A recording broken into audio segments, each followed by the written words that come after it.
Good day everyone, how you doing? I hope you guys doing very well there, and welcome back to our channel. It is very happy to see you again into our another video.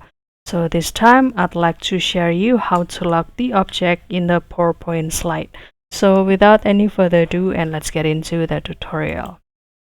Well guys, if you ever experienced this thing before, when you would like to create the design or create the PowerPoint file, and if you would like to add the object or maybe the logo for your company or organization, let's say in this section or in this corner, and if you want that this object not movable like this, and so does the another slide that contains the object, if you want that the object over here is not movable, don't worry guys, because in this video I will show you the trick.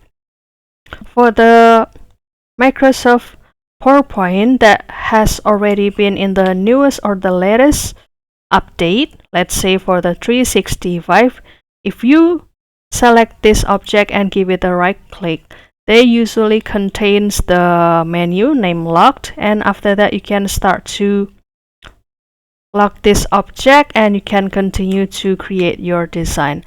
However, if your PowerPoint doesn't have that features, don't worry. You can start to click this view, and after that you can go to this slide master. And in this section, I will start to, for example, add the shape.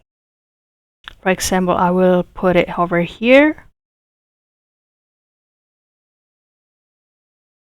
So you can start to use this one, and you can also start to click this close master view. And when you click this object, as you can see, this object is not movable. And if I duplicate it, it has the same thing too, that this object is not movable too. So you can start to try this master view to create your unmovable object. And if you would like to delete this stuff, don't worry, because you can go back to this master view whenever you want, and I will start to delete it, and after that I will close this master view, and voila, the object is already gone. So that's all guys. I hope this video found you helpful, and don't forget to try this master view in your Microsoft PowerPoint. And if you have any requests or feedback, please don't worry to put it in a comment section, because we would love to see your comments there. I'll see you in another video, and thank you for watching. Bye guys.